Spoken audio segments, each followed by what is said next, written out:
en mettant nous ces émotions-là dans nos tweets, dans nos stories, dans nos réels, on engage les gens avec nous, ils gagnent, ils perdent avec nous et ils gagnent avec cette équipe, et ils perdent avec cette équipe. Et on est tous unis pour un rêve. Oh là là, il l'a placé, c'est vraiment fort. C'est quoi la fréquence de publication aujourd'hui de France Rugby? En fait, on compte pas les publications, on peut pas. En fait, si tu veux, comme on disait tout à l'heure, il y a tellement d'équipes et on fait en fonction de l'actualité. Et là, sur le week-end à Dubaï, Clovis il fait 34 posts en un week-end. C'est le super délit. Super délit. C'est le super délit. Toute l'actu social média servie sur un podcast. Salut à toutes et à tous, je suis Thibaut Tourvieille de La Broue et vous écoutez le Super Daily. Aujourd'hui, épisode hors format puisque j'ai le plaisir d'accueillir deux passionnés de social media et de ballon ovale. Ils partagent leur journée entre le confort de leur bureau du côté de Paris et le bord des terrains aux quatre coins du monde. Ils maîtrisent parfaitement les algorithmes, aussi bien peut-être que les règles d'introduction de la mêlée. Moi, j'y connais rien, donc vous m'expliquerez. Avec moi aujourd'hui, Clément Volt et Clovis Musso, les deux SMM qui se cachent derrière les comptes réseaux sociaux des équipes de France de rugby. Bonjour messieurs, bienvenue dans le Super Daily. Bonjour. Salut à vous deux. Alors déjà, je suis étonné, pas d'accent du Sud-Ouest. Alors on peut parler rugby sans avoir l'accent du Sud-Ouest, c'est possible? Ah oui, complètement. Sur Twitter, il n'y a pas d'accent. Donc c'est bon, on arrive à tweeter sans accent et tout le monde nous comprend. Clovis, alors Clément, toi tu m'as dit juste avant que tu venais de Paris, que tu étais parisien. Clovis, toi? Pareil aussi. Pareil, deux Parisiens, voilà, derrière les comptes réseaux sociaux des équipes de France de rugby. Je suis très heureux de vous accueillir parce qu'il y a beaucoup de choses dont je souhaiterais qu'on discute aujourd'hui. On va parler, si vous le voulez bien, de plateforme, évidemment, de comment vous produisez vos contenus, et il y en a beaucoup, de ce qui marche côté TikTok et Instagram. Peut-être que là aussi, vous avez des tips à nous donner. On parlera aussi un peu de YouTube, tiens, même de Twitch, ça va être intéressant. Beaucoup de choses à se dire. Est-ce que ça vous va comme programme? Est-ce qu'il y a d'autres choses dont on devrait parler? Ouais, nickel. On va parler aussi de la Coupe du Monde, Coupe du Monde, énorme event dans lequel vous avez, j'imagine, vous déployé beaucoup d'énergie. Avant de commencer, juste quand même quelques chiffres pour celles et ceux qui nous écoutent.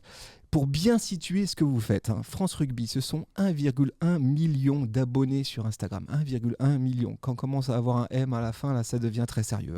675 000 abonnés sur TikTok, 141 000 abonnés sur YouTube.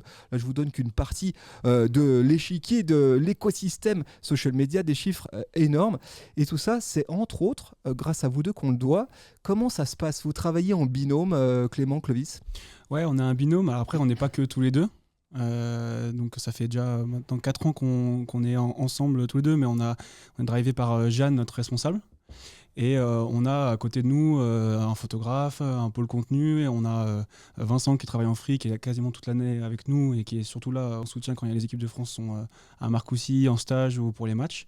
Donc voilà. Et après effectivement on se répartit l'émission au fur et à mesure et on avance à deux. Donc vous êtes officiellement tous les deux social media managers, c'est ça qui est marqué sur la carte de visite Exactement. D'accord, très bien. Comment l'organisation de l'équipe social media, tu m'as dit Clément, donc il y a vous deux, ouais. Y a Jeanne qui est votre boss, c'est ça. Et puis après vous avez des équipes périphériques autour, c'est ça? Oui, c'est ça, c'est aux alentours, on a différents services au sein de la Fédération française de rugby, et donc un pôle contenu qui va produire toutes les séries, les web-séries sur la chaîne YouTube par exemple, qui va faire tous les articles sur le site internet. Donc eux, ils nous produisent pas mal de contenu. Après, on se fait aider aussi du coup, je dis par Vincent, qui est en free, qui vient de Bayonne. Donc tu vois, voilà, un petit du coup, on allait chercher dans le terroir. Donc du coup, voilà, Vincent qui est là avec nous à l'année en free et qui en fonction des périodes est plus ou moins actif. Et voilà, et on a aussi bien sûr un stagiaire en ce moment, Clément, qui est petite équipe, Moi je trouve que c'est une petite équipe quand on voit le volume de contenu. Et encore, on a beaucoup grandi récemment. Ouais. Je pense que Clovis peut en parler. Quand il est arrivé à 6 ans à la Fédération française de rugby, c'était pas pareil. Donc toi, Clovis, ça fait 6 ans donc maintenant que tu travailles pour la Fédé. Alors juste, votre employeur, qui c'est exactement? La Fédération française de rugby. Fédération française de rugby, ok. Et donc toi, ça fait 6 ans que tu travailles pour la fédération. Tu as commencé à qu'est-ce que tu as fait quand tu es arrivé? Tu as commencé tout de suite là, SMM ou quelles étaient tes missions quand tu es arrivé? Non, quand je suis arrivé, j'étais simple community manager. J'ai remplacé un community manager qui partait, je crois qu'il partait à Paris La Défense Arena. Je suis arrivé juste avant une tournée d'automne, une tournée de novembre en 2017. Et tout de suite directement dans le grand bain auprès du 15 de France. À l'époque, on va dire que le service réseaux sociaux, il n'y avait que moi. Rapidement après, il y a Jeanne qui est arrivée 1 ou 2 mois plus tard, qui est venue un petit peu en soutien. Mais moi, quand je suis arrivé, j'étais solo et on gérait déjà quand même pas mal de choses. Alors, c'était pas aussi développé qu'aujourd'hui. Il n'y avait pas la chaîne Twitch. Il y avait un petit peu moins de plateformes. Forcément, on faisait moins de contenu, on faisait des choses moins diverses. Mais il y avait quand même un bel écosystème à maintenir. Et du coup, en 6 ans, on l'a bien fait grandir. Ouais, c'est ça. Quand tu te souviens, tu as des chiffres de là où vous en étiez sur Instagram. Est-ce que déjà Instagram, c'était central ou c'était Facebook qui était encore... Ouais, à l'époque où je suis arrivé, c'était plutôt Facebook, Twitter, qui étaient plutôt qui étaient les réseaux les plus développés. De mémoire, ils devaient être à 500 ou 600 000 les deux. Par contre, Instagram était à 150 ou 200 000. Et il a charbonné. Donc là, Clovis, il a charbonné quand même. Là, ça vous donne un petit ordre d'idée. J'étais pas tout seul, heureusement. Et puis, comme l'a dit Clément, on est quand même très bien entouré par aussi d'autres équipes, notamment le pôle de contenu, et qui nous aident aussi à développer tout ça, parce que les réseaux sociaux, c'est une chose, mais il y a tout un écosystème autour. On va en parler de tout ça. Clément, toi, ça fait 4 ans maintenant. Oui, c'est ça. En fait, moi, je suis arrivé en stage du coup dans l'équipe digitale de Jeanne pour faire autre chose que des réseaux sociaux. Et Clovis était tout seul, et donc du coup, voilà, on a saisi l'opportunité. On m'a dit, est-ce que tu veux l'aider? J'ai dit oui. oui. Et du coup, j'ai appris. Voilà, Clovis m'a un peu formé officiel, puis après, on a grandi ensemble. Donc, tu as appris sur le tas. Ouais. Avec Clovis comme maître Jedi et toi comme Padawan. Okay. Exactement. Et elle est belle cette team de social media de France Rugby. Juste pour comprendre votre job, concrètement, c'est quoi, de raconter la vie des équipes de France de rugby, c'est ça. Mais j'ai bien dit des équipes de France de rugby. Ça, c'est quelque chose que moi j'ai découvert. Je vous avais dit, je suis pas très calé en rugby. Ce que j'ai découvert en suivant vos comptes réseaux sociaux, c'est qu'il y a plusieurs équipes de rugby nationales. Comment ça se passe? Il y a combien d'équipes aujourd'hui de France de rugby? Il y en a beaucoup. Il y a déjà donc 2 équipes de France à 15, féminine, masculin. Il y a 2 équipes de France de rugby à 7, féminine, masculin. Il y a les U20 qu'on suit beaucoup aussi. Il y a aussi les U20 féminines. Qui commence à se développer de plus en plus, et après il y a toutes les équipes jeunes, U18, U16. Bon, après là on suit un peu moins nous sur les réseaux, mais on essaye quand même dès qu'on peut diffuser un match sur la chaîne Twitch, dès qu'on peut partager un résultat, suivre un stage, annoncer des listes. Voilà, donc on fait beaucoup les équipes de France, mais en tant que fédération, la Fédé s'occupe de toute la gestion du rugby en France, donc c'est pas que les équipes de France, c'est beaucoup de sujets institutionnels, beaucoup de championnats dont la Fédé a la gestion, en fait, donc on doit communiquer dessus. Et du coup, ça fait énormément de sujets. Ouais, et là-dessus, votre lien avec ces équipes de France, ce que je comprends aussi dans la bio de votre compte Instagram, c'est que vous accompagnez le storytelling des équipes nationales, mais aussi de la pratique amateur du rugby. Comment vous organisez ça? Comment ça se passe exactement? Ou c'est quoi plutôt votre roadmap de ce côté-là? Du côté plutôt rugby amateur. Ouais, comment vous intercalez les deux en fait? Parce que on parlera après de l'actualité des équipes entre guillemets professionnelles. Il y en a beaucoup, mais il faut aussi, si je comprends bien, que globalement vous fassiez rayonner le rugby en France. C'est ça la mission qui est la vôtre. En fait, on se sert quand même pas mal du calendrier des différents événements. Les compétitions amateurs suivent aussi un calendrier sportif dans lequel il y a des temps un petit peu plus faibles et des temps un petit peu plus forts.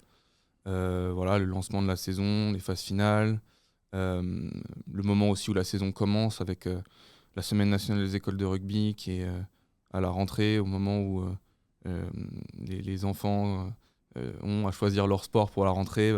C'est un temps très fort pour nous, pour permettre justement aux clubs amateurs de rayonner et leur donner les outils pour pouvoir recruter et faire en sorte qu'il y ait le maximum d'enfants qui jouent au rugby dans notre pays.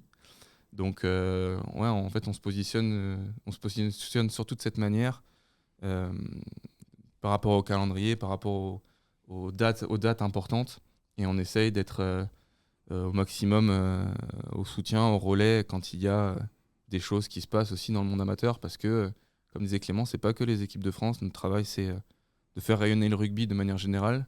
Les équipes de France sont la principale vitrine parce que c'est elles qui donnent envie forcément à tout le monde de les suivre ou de se mettre au rugby. Mais la mission principale de la Fédération française de rugby, c'est d'organiser la pratique du rugby, c'est de faire en sorte qu'il y ait le maximum de gens qui jouent au rugby. Et donc la partie amateur, elle est super importante aussi pour nous. Petite responsabilité sur les épaules du coup.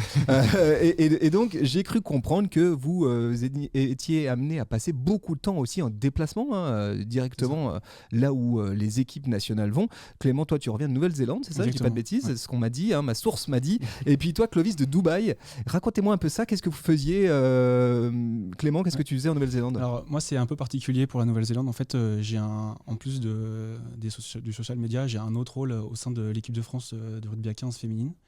En fait, c'est le rôle de référent com qu'on a instauré dans toutes les équipes de France là depuis 3-4 ans, justement, qui a été lancé par notre directeur.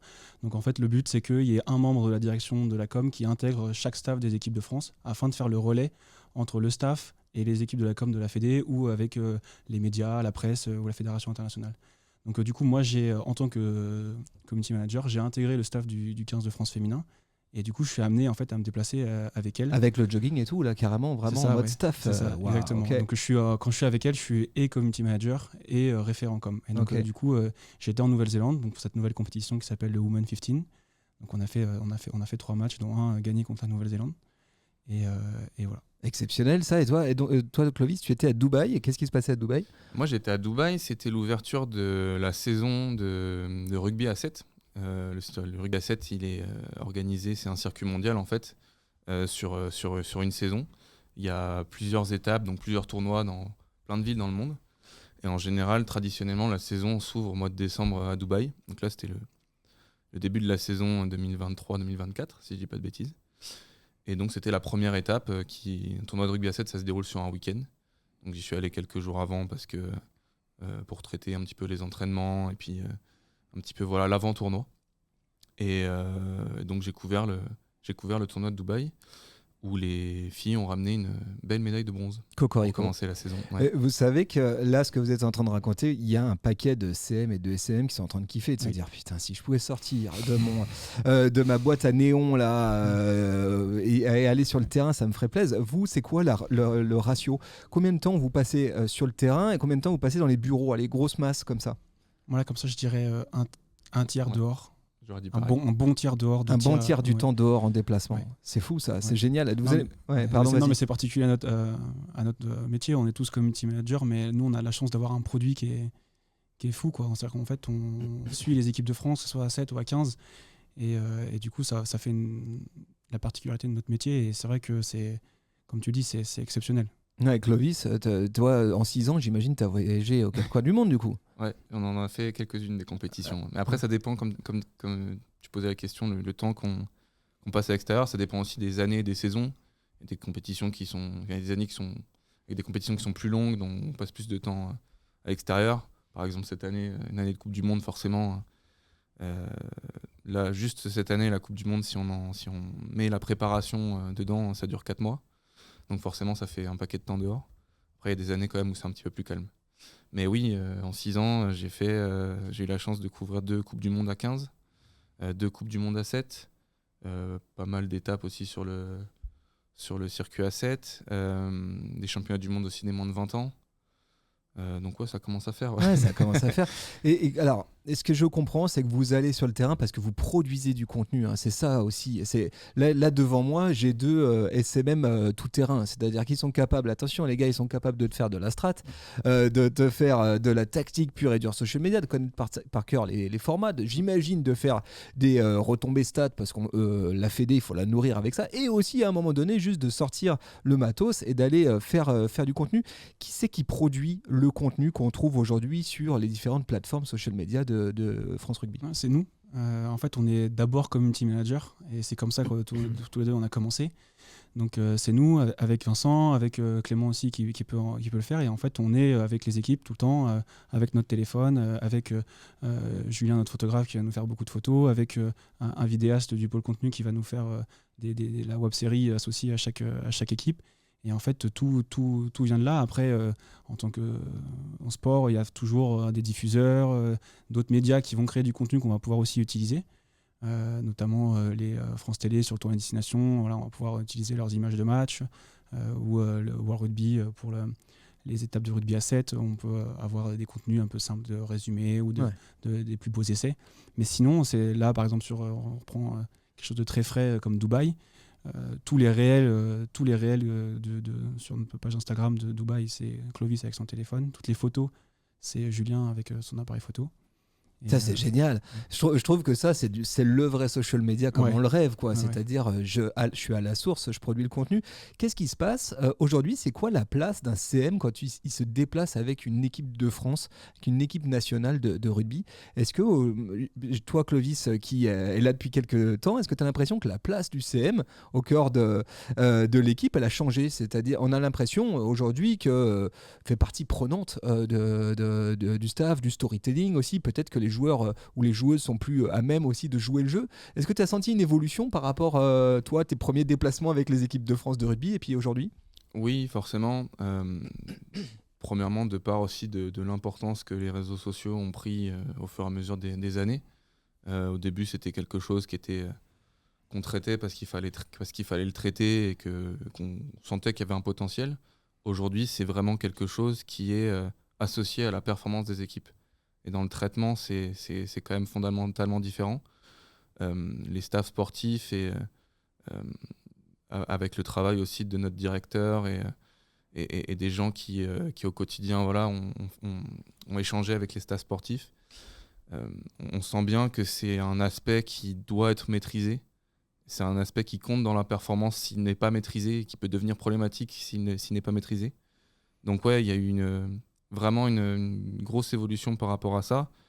Et aujourd'hui, on est vraiment au service de la performance des équipes à travers la manière dont on communique, à travers les contenus qu'on produit. Même les staffs, les joueurs peuvent être partie prenante de la manière dont ils veulent communiquer, et de ce qu'ils veulent véhiculer en termes de messages et des typologies de contenu qu'on peut faire. Ça se passe comment? Ça veut dire que tu brainstormes carrément? Parce que là par exemple, j'ai vu du contenu que j'imagine toi tu as ramené, je ne sais pas lequel des deux d'ailleurs, avec l'équipe de France féminine qui fait un reel un peu marrant, etc. où ils doivent sur une trend. Ce contenu, c'est qui l'a produit? C'est Clément? C'est Vincent. C'est Vincent. Ok. Ce contenu-là, il nécessite du coup la mise à disposition des joueuses. C'est quand même pas rien, quoi. Je veux dire, on parle de joueuses, équipe nationale, qui ont un planning déjà extrêmement chargé. Est-ce que ça veut dire que maintenant, tu as des créneaux dans la journée d'un athlète? Là, tu as un créneau de mise à disposition pour les équipes social media? Oui, et du coup, là, c'est facilité, notamment avec les filles, par mon rôle de référent com, puisqu'en fait, je suis en lien directement avec le staff. Et en fait, au moment de faire le planning de la semaine ou le planning de la compétition, je suis consulté, on échange avec le staff pour définir quand est-ce qu'on peut avoir un temps média, un temps pour faire des TikTok, et c'est pris en compte. Et là-dessus, l'accueil des équipes, est-ce qu'elles sont partie prenante, en tout cas de l'écriture à certains endroits, ou alors toi tu arrives avec un concept? Non, on arrive avec des concepts, mais là tu le vois sur celui dont tu parles, les filles elles sont quand même contentes. Elles ont l'air de se marier, c'est clair. C'est un peu plus participatif, et on échange plus avec les filles, c'est plus simple. Avec les 15, on a aussi eu un moment pour tourner nos TikTok avant la Coupe du Monde. Et là c'est différent, parce qu'en fait on partage aussi le moment avec un peu plus de médias, un peu plus de partenaires. Donc tu vois, la journée qui est définie, c'est pas la même organisation. Donc là c'est vrai qu'on avait nos TikTok écrits, les joueurs arrivaient, hop, on tourne avec Vincent, on tourne notre script, et puis go, on pique le minimum de temps possible. C'est ça, c'est ça. Et alors vous m'expliquez que bon, vous avez le contenu que vous ramenez, puis vous avez aussi parfois la possibilité de mettre la main sur des contenus produits par des diffuseurs, donc des chaînes de télé, concrètement. Ça se passe comment? Qu'est-ce que vous avez la possibilité réellement? Dans quelle mesure vous pouvez utiliser du contenu sportif à proprement parler. Parce que si on regarde aujourd'hui votre compte social media, on se rend bien compte quand même que les images qui sont sur le terrain, il n'y en a pas tant que ça. Est-ce qu'il y a une raison à ça? Est-ce qu'il y a une limitation quelque part? En fait, ça dépend des diffuseurs et ça dépend des compétitions. Je pense que tu fais référence à la Coupe du Monde qui a eu il n'y a pas longtemps. Notamment, ouais, on va faire un gros morceau. On va parler spécifiquement de la Coupe du Monde. Les droits de la Coupe du Monde, c'est assez spécifique. On n'a pas le droit, en fait, notamment en jour de match, de filmer dans le stade. C'est réservé aux détenteurs de droits. Et donc, pour les Coupes du Monde, c'est vraiment spécifique. On n'a pas d'accès aux vestiaires, on n'a pas d'accès en bord terrain, on n'a pas accès après le match. Donc, c'est pour ça que pendant la Coupe du Monde, il n'y a pas eu les contenus que les gens ont l'habitude de voir. C'était frustrant pour vous, ça, ou pas? Oui et non, parce que en fait, on le savait. Ça fait même la dernière, moi j'en ai fait, c'est ma deuxième Coupe du Monde et c'était déjà le cas en 2019. Les règles, elles sont comme ça, donc on le sait. Après, on préférerait les faire. Et je pense que les gens aimeraient les voir. Après, ce sont les règles. Ouais, bien sûr. C'est les règles des diffuseurs. Par contre, pour finir justement sur le sujet, il y a aussi d'autres compétitions sur lesquelles on a le droit de faire beaucoup plus de choses. C'est notamment le cas sur le tournoi destination ou sur les tournées qui sont aussi organisées par le comité destination. Et là, ce sont des compétitions sur lesquelles on a tous les droits, enfin quasiment tous les droits. On peut filmer sur le bord terrain, on peut filmer le terrain avec certaines règles en termes de délai de diffusion. On peut envoyer directement les images de match tout de suite. Le Destination nous met par exemple à disposition un outil de clipping qui nous permet de balancer dans les formats qu'on veut instantanément les essais, les gifs, les meilleures actions. Quand tu dis instantanément, c'est-à-dire quasiment en direct. Ouais, on a le flux on a un outil dans lequel il y a le flux du match. Et donc par exemple, je dis une bêtise, Gaël Ficou marque un essai, on est capable de l'envoyer dans les 2 minutes sur toutes les plateformes et dire voilà l'essai incroyable de Gaël Ficou. Ouais, excellent. Donc ça, c'est gros simplificateur. C'est mis à disposition par certains organisateurs, c'est ça? Ouais, exactement. On parlait de Coupe du Monde. Ça y est, le mot est lâché. Je m'attendais à vous voir beaucoup plus fatigué. Je me suis dit, quand ils vont arriver, ils vont être explosés. Ils vont pas s'être remis de cette Coupe du Monde. La France a accueilli, si vous habitiez dans une grotte, la France a accueilli une Coupe du Monde de rugby. Il y a eu, nous à Lyon, on a eu la chance d'avoir un certain nombre de matchs. Donc on avait des fans de rugby partout. Et puis on a pu suivre aussi le joli parcours de l'équipe de France. Vous avez été au cœur de l'action. Il s'est passé énormément de choses sur les réseaux sociaux et d'un coup votre prise de parole France Rugby, elle est allée un cran plus loin. Là vous êtes aussi en prise de parole sur l'événement à proprement parler, au-delà même du 15 de France. Quel a été l'impact de la Coupe du Monde en France sur les comptes réseaux sociaux de France Rugby? L'impact il a été énorme. C'est-à-dire qu'en fait, on a pris là sur les 2-3 derniers mois 1 million d'abonnés, toutes plateformes cumulées. Donc on était à 3 millions, on est passé à 4 millions.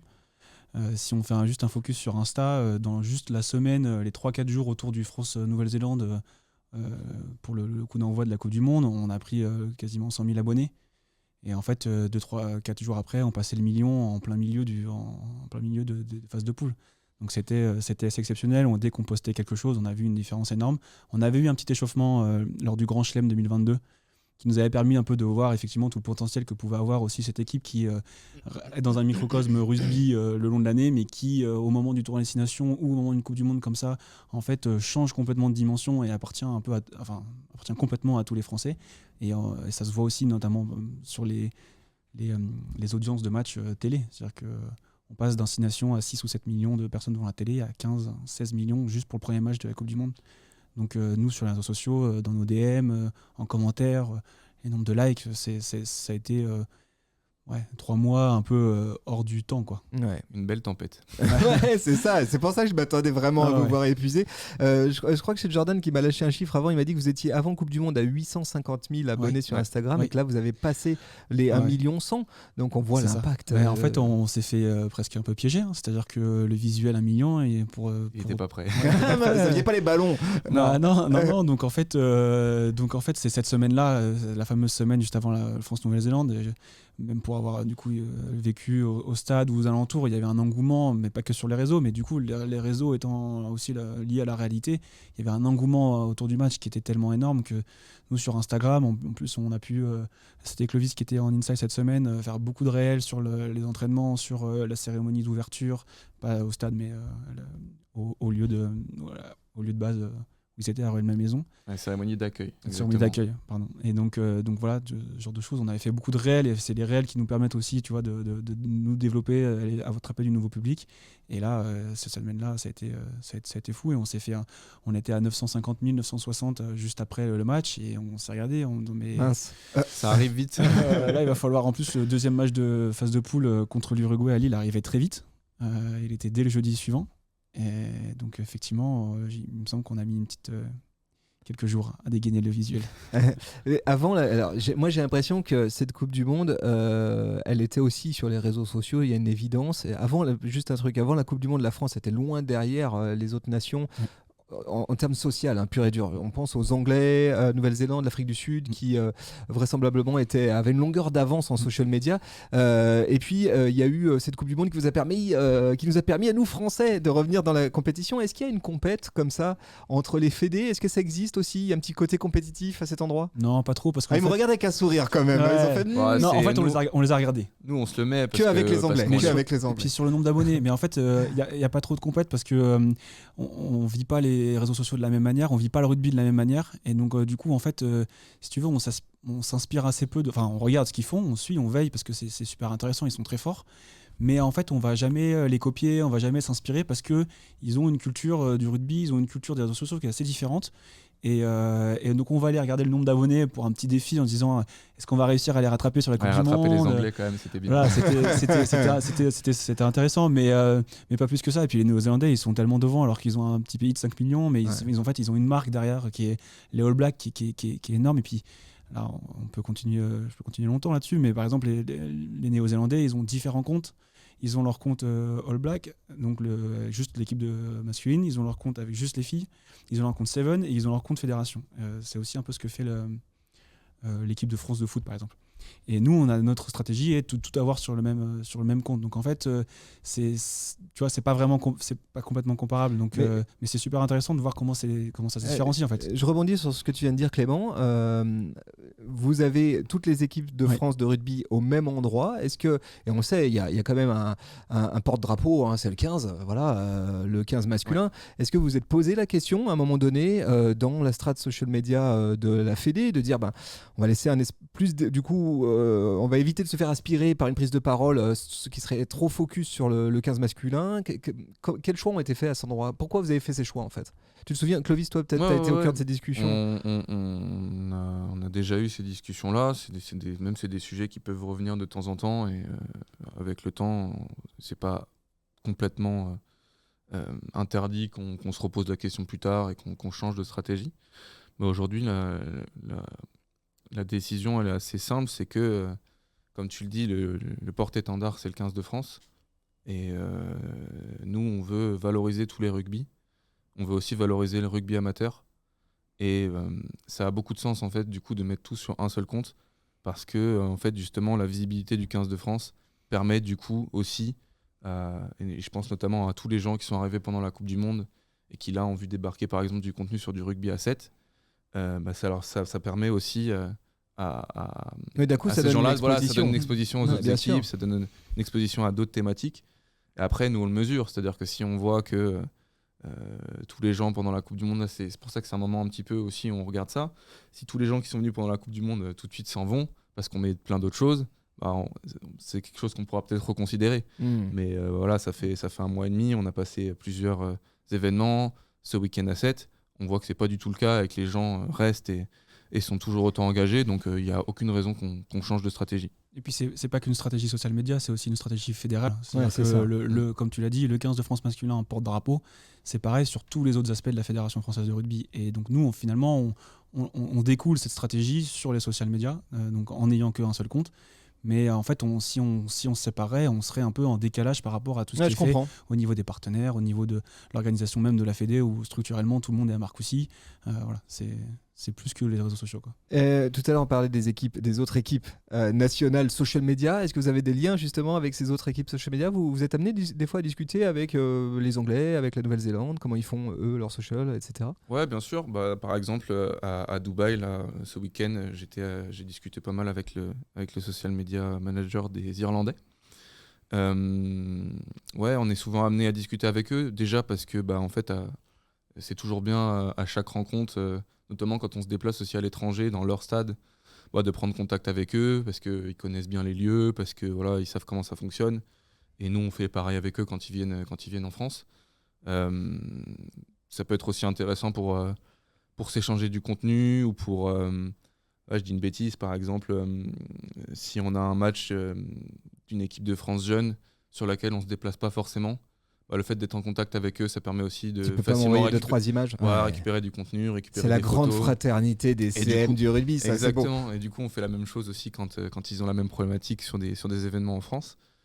Donc on est très souvent amené en contact avec eux. Je pense qu'on connaît à peu près les CM et les gens qui s'occupent des réseaux sociaux de toutes les grandes nations, en tout cas du rugby. Expliquez-moi en quelques mots là, qu'est-ce qui s'est passé du coup pour vous pendant cette Coupe du Monde de rugby. J'imagine c'est quoi? C'est une espèce de tsunami non-stop pendant plusieurs semaines. Comment vous êtes organisé pour gérer ça? C'est l'aboutissement en fait de 4 ans de travail et d'évolution nous dans notre équipe social media. Et du coup c'était super intense parce que du coup tout ce qu'on a pu apprendre en fait sur les différentes tournées destination, les différentes tournées avant, on pouvait le mettre en pratique. On savait que 4 mois ça allait être très très long. Ça va être quelque chose qu'on n'avait jamais fait. Donc on avait les 3 matchs de mois d'août à la suite, 3 matchs d'affilée, c'est assez rare, c'est juste une tournée d'automne, et une tournée d'automne c'est assez prenant. Et ensuite le temps de la phase de poule avec toute la pression qu'il y avait. Donc on s'est focus à aussi bien gérer nos temps de récup et faire ce roulement là. Et en fait c'est aussi pour ça que c'est important, on tenait à venir à deux. On a un travail en fait de roulement, de passation sur l'émission, où on est tous les deux capables de faire ce que fait l'autre.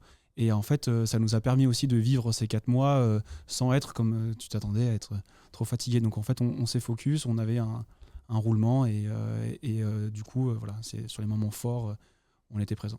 Ouais, comme disait Clément, en fait, c'est toute l'expérience qu'on a accumulée pendant 4 ans qui nous ont permis de construire, entre guillemets, le programme de ces 4 mois, de nous adapter. Et en fait, c'était une ascension qui était vraiment crescendo. Ça a commencé le début juillet, avec toute la phase de préparation, entraînement physique, etc., qui était plutôt longue. Ça a duré presque 1 mois. Donc, il y avait un challenge aussi de se renouveler. Parce que en général, quand les équipes de France se rassemblent, c'est souvent rapidement la compétition qui arrive. Là, faire vraiment 1 mois d'entraînement, etc. Donc, il y avait vraiment un challenge pour se renouveler en termes de contenu, en termes de plein de choses pour raconter l'histoire. Et puis faire monter la mayonnaise. Exactement. Aussi, et après, on s'est servi justement des matchs de préparation, les 4 matchs de préparation pour faire monter justement la mayonnaise. Et ces 4 matchs qui étaient une sorte de répétition un peu générale pour le gros morceau qui était la compétition, la Coupe du Monde, où là, c'était vraiment une intensité émotionnelle et en termes de concentration, la plus intense, en tout cas moi, que j'ai connue depuis que je suis à la Fédé, depuis 6 ans, en termes d'engouement, en termes de tout ça. C'était très fort à vivre. Tu dis émotionnel parce que est-ce que c'est le fait de vivre au cœur aussi du groupe France, ouais. de vivre vraiment et puis à la fois d'être très connecté sur l'extérieur. Je sais pas, peut-être que aussi quand tu es athlète, tu t'es protégé ou tu te protèges de ça, peut-être pour être en concentration. Vous avez à la fois un pied dedans, un pied dehors, donc vous voyez l'espèce d'aura d'engouement populaire et en même temps vous voyez le groupe. Ça doit être particulier quand même comme position. C'est spécial, c'est ce que disait Clovis tout à l'heure par rapport au fait qu'on est là aussi pour la performance de l'équipe. En fait, si on est là pour la performance de l'équipe, on fait partie de l'équipe et du coup on vit la compétition avec eux. Donc c'est sûr qu'émotionnellement on s'engage. En plus nous on tient à ce que dans la façon de travailler, sur les wordings, sur les contenus, chacun puisse apporter sa patte, puisse y mettre un peu sa personnalité pour que justement ça soit vrai, engageant. Et donc en fait, quand on fait une story, quand on fait un réel, un post ou un live tweet, on y met un peu de nous-mêmes, un peu nous-mêmes entre guillemets. Et donc du coup, on joue vraiment le jeu et à la fin, on perd avec eux, on gagne avec eux. Et on vit des grandes émotions. Et en fait, c'est aussi notre objectif, c'est que en mettant nous ces émotions-là dans nos tweets, dans nos stories, dans nos réels, on engage les gens avec nous dedans. Et en fait, à la fin, tous ceux qui nous suivent sur les réseaux sociaux et qui sont dans nos stories, en commentaire dans TikTok, en fait, voilà, ils gagnent et ils perdent avec nous et ils gagnent avec cette équipe. Et ils perdent avec cette équipe. Et on est tous unis pour un rêve. Oh là là, il l'a placé, C'est vraiment fort. Clovis, tu disais tout à l'heure, en fait, une équipe de France, elle a une âme, elle a une personnalité, une tonalité. Comment est-ce que vous le travaillez, ça ? Parce que j'imagine, d'une année à l'autre, d'un coach à l'autre, d'un groupe de joueurs à l'autre, peut-être qu'on vous demande ou vous travaillez à une tonalité différente. Comment ça marche, ça ? En fait, déjà, c'est nous qui sommes garants de ce truc-là. Ça fait un petit moment qu'on fait ça, donc on a l'habitude et on sait plus ou moins ce qu'il faut faire ou pas. Mais depuis quelques temps, comme je disais tout à l'heure, les staffs et les joueurs sont aussi impliqués là-dedans. Et c'est pour ça que je disais tout à l'heure qu'on était impliqués dans la performance de l'équipe. C'est parce que c'est aussi un aspect que les joueurs et les staffs veulent maîtriser. Et c'est quelque chose dans lequel ils mettent le nez et c'est quelque chose dans lequel ils sont impliqués. Ça prend quelle forme concrètement, que je comprenne bien ? Est-ce que vous les sollicitez sur on va expliquer. On est là au quotidien avec eux. Ouais. Donc notamment là, je peux mettre en amont le travail de Vincent qui est toujours avec notamment l'équipe de France masculine, dès qu'il y a un rassemblement, il est sur le bord du terrain, il est tout le temps là avec eux. Et en fait, si tu veux, les joueurs quand ils arrivent, ils le connaissent. Il est là depuis 2-3 ans. Et en fait, ils interagissent avec lui.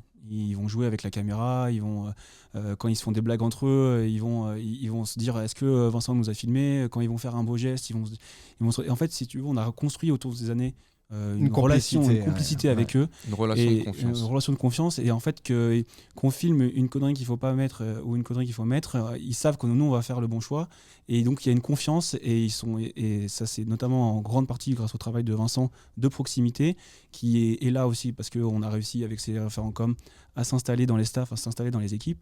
Et concrètement, ce travail de complicité, de proximité se fait comme ça. Ok, pour revenir à cette Coupe du Monde, est-ce que vous avez l'impression qu'au moment de cette Coupe du Monde, quand vous le vivez de l'intérieur, que le rugby français est en train de passer un cap en termes d'attrait grand public, voire même en social media ? Est-ce que vous le sentez ? Il y a un truc qui est en cours en ce moment même. Je pense que l'impact de la Coupe du Monde, c'est assez récent, donc c'est un peu difficile à mesurer. On le mesurera, je pense, l'année prochaine avec, par exemple, les impacts ou les audiences que vont avoir le 6 Nations. Voir si, justement, le fait que cette Coupe du Monde ait lieu en France a permis plus de gens de venir s'intéresser au rugby. On le voit aussi, je pense, dans les clubs amateurs. Il y a une augmentation perceptible des licenciés. Je ne saurais pas vous dire combien à l'heure actuelle, mais c'est quelque chose qu'on sent. Donc, on sent qu'il s'est passé quelque chose. Maintenant, à voir si ça tient dans la durée. Ça, c'est votre job. C'est aussi, c'est ce que j'allais dire, c'est aussi à nous de continuer à tisser ce lien et à raconter l'histoire des clubs de rugby amateurs, des équipes de France, pour que un maximum de gens aient envie de s'intéresser à elles. C'est pour ça que nous, le tournoi Destination va être super intéressant, parce qu'en fait, là, la Coupe du Monde, on peut pas la comparer à quelque chose de... Tu vois, on peut pas sur social media bien sûr. se dire le nombre de likes et tout, qu'est-ce que ça veut dire par rapport à nous. On peut se comparer à aucune autre fédération, aucun autre sport. C'est vraiment assez unique. Par contre, le tournoi Destination, qui est le même format sur les mêmes week-ends tous les ans, on va pouvoir se comparer. Donc en fonction du résultat qu'ils vont faire, on va se dire est-ce qu'on se compare au Grand Chelem 2022, est-ce qu'on compare à la 2e place en 2023, et on va avoir sur un même laps de temps le même nombre de matchs. Et là, on verra. Et vous verrez à rebours l'impact qu'a eu réellement la Coupe du Monde. J'aimerais maintenant qu'on passe les plateformes un petit peu les unes après les autres, et je propose tout de suite qu'on creuse du côté d'Instagram et de la présence de France Rugby sur Instagram. Déjà, juste un mot sur la fréquence de publication. J'ai que ça à dire. J'ai l'impression qu'on est sur 2-3 publications quotidiennes en ce moment, hors Coupe du Monde. C'est quoi la fréquence de publication aujourd'hui de France Rugby En fait, on compte pas les publications. On peut pas. En fait, si tu veux, comme on disait tout à l'heure, il y a tellement d'équipes et on fait en fonction de l'actualité. Et là, sur le week-end à Dubaï, Clovis, il fait 34 posts en un week-end.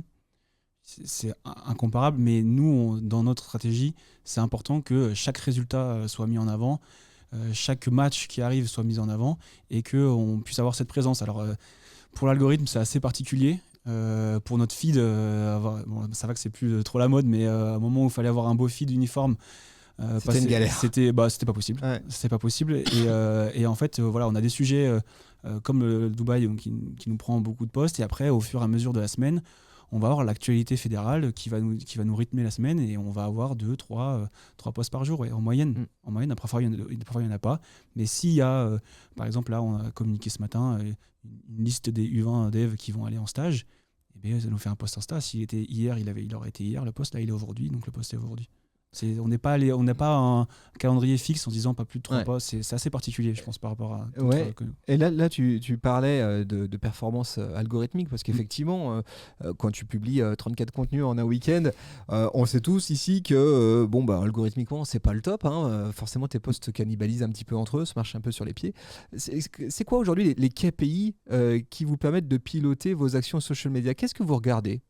Nous, en tant que community manager, on regarde beaucoup le reach et les likes, parce que c'est ça qui va nous permettre de juger la performance du post, mais on est jugé quasiment que sur le fond. C'est-à-dire qu'on a des messages à faire passer, on a des angles à utiliser, on est au soutien de nos équipes de France, on ne peut pas être jugé que sur le reach ou que sur les likes, parce que sinon on pourrait facilement aller faire du buzz, aller chercher du buzz, et c'est pas du tout nous ce qu'on recherche. Donc on axe sur le fond. On utilise nous pour voir comment on s'en sort comparé chaque reach, chaque nombre de likes de posts, mais on n'est pas accroché aux chiffres. On n'a pas on a un compteur d'abonnés dans l'open space, mais on n'a pas de prime, de likes ou de prime d'abonnés. Voilà. L'objectif, c'est d'aller chercher le bon message et d'aller donner entre guillemets ce que je disais tout à l'heure, ce que les joueurs, ce que les staffs, si on parle des équipes de France, veulent qu'on diffuse. Entre un contenu qui peut être très drôle, mais qui peut potentiellement être mal perçu, ou qui peut potentiellement, parce que aussi quand on poste, il ne faut pas oublier aussi qu'on s'adresse aussi potentiellement aussi à l'interne et à tous les joueurs ou à tous les staffs qui voient ce qu'on fait. Un contenu qui pourrait être mal pris par un membre du staff, qui pourrait se sentir dévalorisé, ou par un autre joueur qui pourrait se sentir qui serait pas content d'un post, même si on sent le potentiel viral ou buzz. Oui, ça peut avoir un impact sur les performances de l'équipe, entre un post comme ça et un post qui irait dans le bon sens, mais qui aura peut-être un potentiel d'engagement moins fort, on ira toujours vers ce deuxième type de contenu, parce que c'est ce qui nous importe le plus, c'est de véhiculer le bon message et de faire en sorte que ce qu'on communique n'ait pas d'impact négatif, aussi bien à l'extérieur qu'à l'intérieur du groupe. Je trouve que ça, c'est peut-être ce qui fait la plus grosse différence entre une stratégie social media de marque et une stratégie social media d'institution. Vous travaillez pour la Fédé de rugby, donc c'est une institution, et effectivement, une marque, elle a des messages à faire passer, bien sûr, mais elle a un besoin avant toute chose, c'est un besoin de noto pur et dur, un besoin d'engagement, elle a des KPI très clairs. Vous avez beaucoup de messages à faire passer, puis vous avez d'autres KPI qui sont ceux de la Fédé en elle-même, c'est-à-dire fédérer en interne tout un écosystème. Donc je comprends que la lecture des KPI elle soit un peu moins évidente que pour une marque. Et juste là-dessus, sur cette ligne éditoriale, comment est-ce que vous l'organisez? Parce que je comprends que il y a vraiment une priorité qui est donnée à l'actualité, aux événements, mais vous avez aussi du coup ces messages de Fédé. Est-ce que vous avez des piliers de contenu? Est-ce que vous avez des thématiques fortes et qui viennent rythmer vos prises de parole, quoi qu'il advienne dans l'année? Comment ça se structure tout ça? Oui, en fait, on suit aussi l'actualité fédérale qui est portée par la dirigeance actuelle. Et du coup, dans cette actualité-là, on va aller pousser les messages qui nous sont demandés sur les différents thèmes. Donc ça peut être le rugby à 5, ça peut être le rugby adapté. Il va y avoir aussi différents temps fédéraux comme certaines AG, soit financières, soit électives. Et en fait, avec on a des templates. On va avoir quand tu parlais de piliers de contenu, le template citation. On va avoir le reportage fait par le pôle contenu qui va nous permettre d'avoir un contenu un peu plus long où justement les dirigeants vont pouvoir prendre un peu plus de temps pour rentrer dans les sujets. On va avoir le partage de photos simples sur un événement et un peu aussi pas mal les stories qui nous permettent pas mal de pédagogie sur certains sujets où on va développer 4, 5, 6 écrans sur des sujets certes un peu moins fun que les équipes de France, mais qui nous permettent, nous, de passer les messages. Exactement. Ouais, je comprends. Et cette ligne éditoriale, aujourd'hui, ou ce calendrier éditorial, vous l'organisez comment ? Vous avez un outil qui vous permet d'anticiper ou un minima de prévoir ce dont vous allez parler les prochaines semaines ? Comment ça se passe ? Nous, on utilise Trello chez nous. Nous, on est Excel. Excel, comme voilà, quoi Excel marche très bien. On a un onglet par mois avec tous nos posts, tu vois, vraiment linéaire, toutes nos journées, avec qui le poste, sur quelle plateforme. Et on a un calendrier par semaine avec où les on a thématiques, tout, toutes les thématiques. Donc, et là aujourd'hui, votre contenu il semble quand même très focus sur de l'event, donc des contenus chauds. Vous arrivez à anticiper dans votre Excel ce que vous allez raconter ? Oui, après c'est des contenus chauds qui reviennent assez régulièrement. Donc en fait on a des templates, on a des façons de fonctionner qui reviennent. Et si tu veux, on est habitué maintenant à voir arriver les événements, à voir arriver notre marronnier.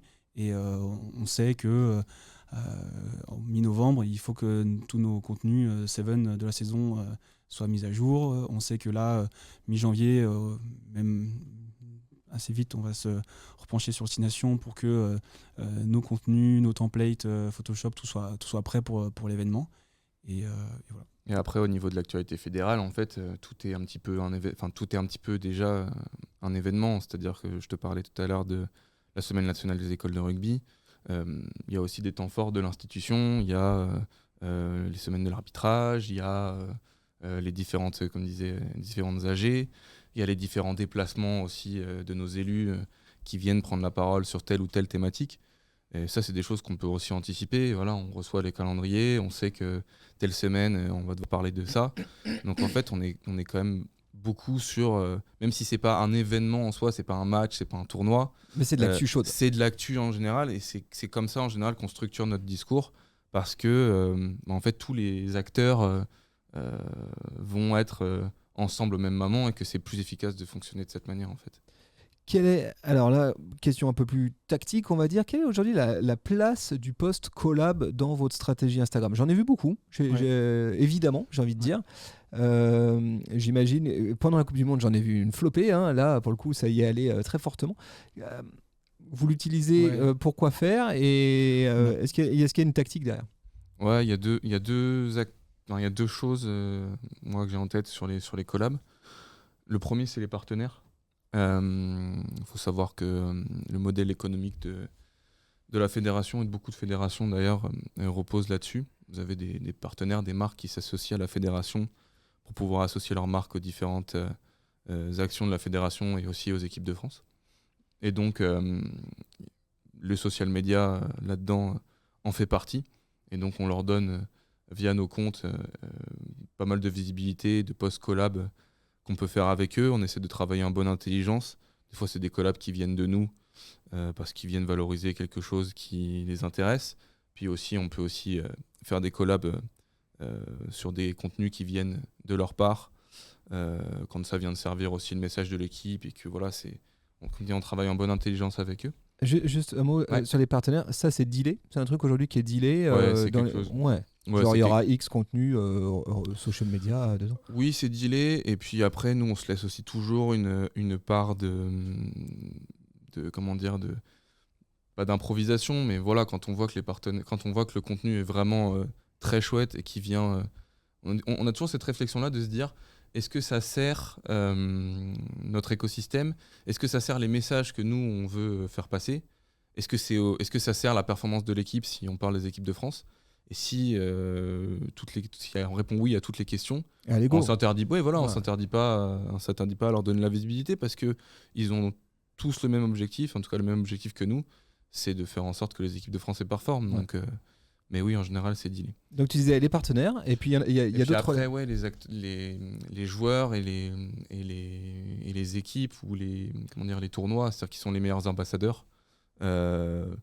Par exemple, si on partage ce week-end, c'est un bon exemple. J'ai partagé pas mal d'essais des joueurs des équipes de France A7 pendant le tournoi de Dubaï. Typiquement, celui qui a marqué l'essai, je vais lui ouvrir la collab. Parce que les joueurs ont quand même un taux d'engagement qui est très élevé. C'est eux que que nos fans aussi veulent voir, etc. Donc c'est aussi important de partager ça avec eux, et puis ça les met en valeur aussi, donc tout le monde est content. Je trouve ça fascinant à l'époque qu'on vit, c'est-à-dire aujourd'hui il y en a des CM qui sont avec l'uniforme de l'équipe de France et qui sont au cœur du staff, de la place laissée aux social media dans leur planning quotidien, et maintenant j'imagine peut-être même du média training où on leur dit tu vas avoir des post-collabs à telle fréquence, de temps en temps il faut que tu dises oui, on en prévoit. C'est comme ça que ça marche aujourd'hui, vous les avez informés? Ils viennent les chercher, les postes là aussi. En plus, non, mais et puis nous, en fait, on se met aussi à leur dispo. C'est-à-dire qu'un joueur, pour X ou Y raison, veut se faire un réel de sa semaine d'entraînement. Il peut venir nous voir et nous l'a demandé en avance, et puis nous on lui fait, il la poste, et puis en général on fait la collab. Ça fait partie de votre... Complètement, et puis c'est un outil, un joueur qui se blesse en début de compétition, puis qui va avoir une phase de réadaptation assez lente, on va filmer un peu toutes les étapes, et à la fin lui livrer un réel, et voilà, poste ton réel, nous on se met en collab, et puis ça aussi, ça fait l'histoire de l'équipe. Justement, puisqu'on parle des joueurs, il y a certains joueurs aujourd'hui qui sont devenus des énormes stars. Je ne sais pas, Antoine Dupont, 854 000 abonnés sur Instagram. Il y a un taux d'engagement. Ouais, c'est faramineux. Est-ce que vous avez fait évoluer la stratégie social media de France Rugby compte tenu de cette starification de certains joueurs ou pas? Ouais, on l'a pris en compte. C'est forcément pris en compte, comme dans tout l'écosystème de l'équipe, il y a un joueur un peu plus connu qui est souvent mis en avant. On fait en sorte que nous, de le mettre en avant ou pas en fonction des moments, en fonction de son actualité, et forcément en fait ça influence, parce que on le voit aussi sur nos chiffres, nos résultats. Si on le met, ça va avoir plus de likes, plus d'engagement. Donc du coup, est-ce qu'on le met, est-ce qu'on le met pas? Nous, c'est pas quelque chose qu'on prend en compte. Parce que j'imagine qu'un poste avec Dupont, d'un coup ça explose. Ouais. Ah bah oui. Ouais. Oui, carrément. Un poste où il met une transformation depuis le tout le bord du terrain, 3 jours avant le quart de finale, et bah oui, ça a explosé partout sur nos réseaux sociaux. Ouais. Mais c'est pas nous, notre rôle de le mettre en avant à chaque fois. Ouais, après c'est à nous trouver l'équilibre. Ouais, la difficulté. Ce qui est important, comme je disais, c'est qu'on est au service de l'équipe, et le mot équipe là-dedans, il est super important. Oui, on a des joueurs forcément qui ont un impact médiatique qui est plus fort. Mais nous, notre rôle, c'est de valoriser l'équipe et d'essayer de valoriser au maximum un maximum de joueurs pendant la semaine et pendant la compétition de manière globale. Et donc, on ne va pas jouer, nous en tout cas, sur nos comptes, le côté starification. On ne va pas faire plus de contenu sur les joueurs qui ont plus de notoriété. On va essayer d'équilibrer un maximum, parce que notre rôle, c'est vraiment de valoriser l'équipe. Et ce n'est pas de la langue de bois ou quoi de dire ça, c'est vraiment parce que déjà ça fait partie aussi de l'ADN du rugby, de notre sport. On parlait tout à l'heure des partenaires, mais les partenaires, ils viennent nous voir aussi pour toutes ces valeurs de solidarité, d'esprit d'équipe, etc. Donc il faut que ça transpire aussi dans nos communications. Et après, on est très heureux de voir qu'il y ait des joueurs qui ont une notoriété qui est très importante, parce que c'est des porte-drapeaux, on voit bien notamment avec Antoine Dupont qui va rejoindre l'équipe de France A7, on voit bien que ça va donner un coup de phare assez incroyable sur la discipline. Juste avant là-dessus, c'est pour les JO, c'est ça, hein? Ouais. Ça c'est ouf, c'est extraordinaire. Pour l'équipe de France A7, je veux dire. Complètement. Pour la pratique, c'est déjà que les JO pour la pratique. Ça va vous redonner du pain sur la planche. Vous disiez, les JO vont être un peu tranquilles côté rugby. Non, boum, c'est reparti là. Voilà. Et nous, notre enjeu justement par rapport à ça va être de continuer à faire ce qu'on fait avec l'équipe de France A7 depuis le début. Et pas que on voit que du Antoine Dupont. C'est-à-dire de valoriser le collectif. Évidemment, la venue d'Antoine va être un coup de projecteur énorme, et forcément qu'on va en parler, parce que ce sera forcément un événement qui va impacter la vie de l'équipe. Et je pense que ce sera très positif pour la visibilité du rugby à 7. Mais nous, notre ligne éditoriale, en tout cas, elle sera toujours de valoriser le collectif par-dessus tout. Si tu veux un exemple concret, tu vois, pendant la Coupe du Monde, on avait un compteur. On vérifiait que chaque joueur passe sur les visuels. Tu vois, et à la fin, on a les 42 joueurs, parce que je compte aussi ceux qui ont fait la préparation, parce qu'il y avait aussi sur les matchs de prépa, on avait des visuels. Et on comptait, chaque joueur passe. Pour vous assurer d'être équitable, de montrer tout le monde. Équitable, tout le monde passe. Intéressant. Alors, juste pour comprendre, aujourd'hui, j'imagine, Antoine Dupont, il a sa propre équipe social media. C'est pas vous. Oui. On est d'accord. Oui. Est-ce qu'ils sont aussi dans ces bagages ? Est-ce que, comme vous, ils se baladent ? Est-ce que vous croisez aussi les CM maintenant ? Est-ce qu'il y a toute une team Somi qui a un minibus derrière et qui suit ? Non, il travaille avec une agence avec qui on est en contact. Nous, si tu veux, on a un serveur pour le partage de photos où en fait tous les joueurs peuvent se connecter, mais aussi toutes les agences de joueurs qui nous contactent peuvent se connecter. Et donc ils reçoivent en fait les photos que fait notre photographe quotidiennement, et ils peuvent y avoir accès. Ça leur permet de faire les posts. Et après, lui, il va gérer directement avec soit le référent com, soit avec le directeur de la communication de la Fédé sur certains positionnements, sur certains postes. Mais nous, on n'interagit pas. Au quotidien, on n'interagit pas avec eux. On est en lien régulier et il vient pas avec. Il est pas avec. Son agence n'est pas présente pendant physiquement avec nous, et s'ils ont besoin justement de contenu ou de choses comme ça, ils passent par nous. C'est nous qui produisons vraiment le contenu. Il n'y a pas d'autres acteurs. Pendant qu'il est en représentation fédération. Je comprends. Allez, si on passait du côté de TikTok maintenant, les amis. TikTok. Aujourd'hui, France Rugby sur TikTok, c'est 676 000 abonnés, 17 millions de likes de vidéos. C'est vraiment considérable. Ça fait combien de temps que vous êtes sur TikTok 2019. Ok, 2019 au Japon. D'accord, donc ça fait déjà quelques années, vous étiez précurseur finalement quasiment sur TikTok. C'est quoi les contenus qui marchent le mieux aujourd'hui ? Plus on est au proche de l'équipe, plus l'équipe interagit, déconne, rigole et crée du contenu complètement exclusif, plus ça marche sur TikTok. D'accord. Moins les phases de jeu ? Moins, alors ça dépend lesquelles. Comme expliquait Clovis tout à l'heure, comme pour le tournoi destination, on peut se mettre à bord terrain et filmer le jeu. En fait, on arrive à avoir des angles de caméra qui sont complètement exclusifs et qui sont complètement téléphone. Donc ça peut marcher. Les essais, à part des actions vraiment délirantes qui marchent de toute façon sur toutes les plateformes, moins que les actions de jeu. Est-ce que vous produisez aujourd'hui du contenu spécifiquement dédié à TikTok ou est-ce que vous recyclez on ne fait que du contenu exclusif à TikTok. Ce qui est sur TikTok est seulement sur TikTok. Attends, j'essaye de comprendre parce que d'un côté sur Instagram, vous m'avez donné des volumes hallucinants entre 2, 3, 4, voire 34 contenus en un week-end. À côté des contenus exclusifs du côté de TikTok où là aussi il y a une énorme volumétrie. On parle au moins un contenu par jour. Là, pour la Coupe du Monde, le rythme à tenir c'était 2 par jour. Voilà, donc c'est faramineux. On parlera après Twitch, de YouTube, etc. Et c'est toujours la même team qui. En fait, là, c'est pour le coup sur une Coupe du Monde comme ça, on est 2 CM toujours en interne. Auprès de l'équipe, et dont un, Vincent, qui lui a la gestion du compte TikTok depuis qu'il est arrivé. En fait, c'est pour ça qu'il a été recruté à la base. Donc lui, il pense TikTok, il fait aussi un petit peu des réels. Clovis, il pense réel. Voilà, tu vois, on se répartit un peu comme ça au cœur. Après, on partage beaucoup nos contenus. Si Clovis capte un contenu TikTok, il va le dire à Vincent, mets-le dans tes brouillons et garde-le pour plus tard.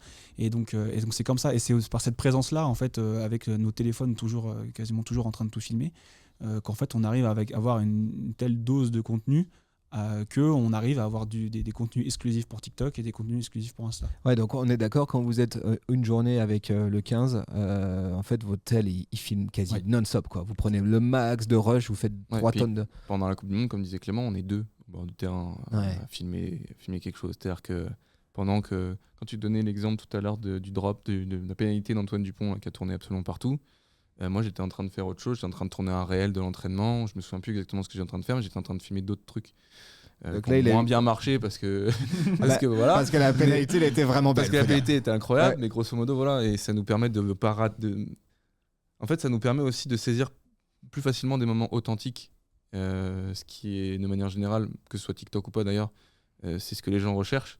Et voilà, quand il y a un moment drôle, ou il y a un moment fun, ou il y a quelque chose comme ça, en fait on ne rate rien de la scène et on rate pas ces moments un peu rigolos. Moi je me souviens par exemple pendant la Coupe du Monde à Aix-en-Provence d'une séquence où les joueurs font une action de fin de match qui se termine sur un drop victorieux et où il y a beaucoup de contestations de la part de l'équipe qui s'est pris le drop. Et donc du coup vous avez l'arbitre Jérôme Garcès qui arbitrait la séquence, qui va voir du coup les analyses vidéo, qui fait l'arbitrage vidéo, etc. Et ça donne une séquence très marrante.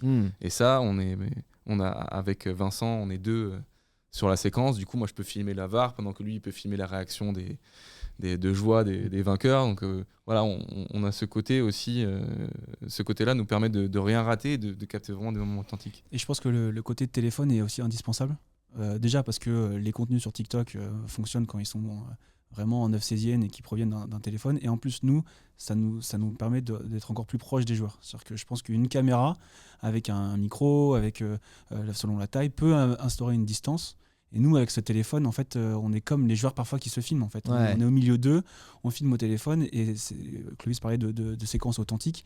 Grâce à ce téléphone et à cette proximité qu'on a, on a énormément de séances. Vous faites un peu oublier. C'est quoi le dispositif ? Vous avez quand même quoi, un petit Steady, non ? Rien, c'est à la main directement. On a testé le Steady. Ouais. Moi, j'ai un Steady qui est prêt à être utilisé. Il ne sort plus de sa boîte depuis 1 ou 2 ans. Pas de micro externe, rien, juste boum. Moi, j'ai persisté un petit peu avec justement le stabilisateur pendant plus longtemps que Clément, parce que je trouvais que ça faisait joli.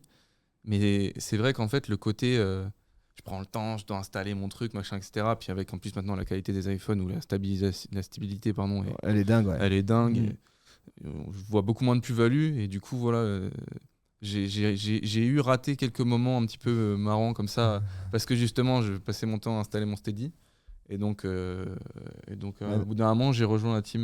Maintenant, c'est run and shoot, quoi. Ouais, voilà. Okay. Il faut imaginer une fin de match. Alors, on ne pourra pas prendre l'exemple de la Coupe du Monde parce que justement, on n'avait pas le droit d'être bord terrain, bord du Coupe du Monde. Mais sur une tournée destination, fin de match, il y a 3-4 minutes après le coup de sifflet final qui sont pour nous ultra essentielles. C'est-à-dire qu'il va y avoir les joueurs qui vont se congratuler, qui vont se serrer la main. Vous bossez là à cet endroit-là. Et là, ce moment-là. Il y a le moment juste avant aussi où on filme le banc, en fait. Pendant les dernières minutes, typiquement s'il y a un essai de la dernière seconde ou s'il y a une réaction très forte, je pense par exemple pendant le Covid, où il y a ce fameux match contre le Pays de Galles où on gagne avec un essai à la dernière minute de folie de Arthur, non c'est Brésilien. De Brice Dulin, merci. J'avais un petit trou.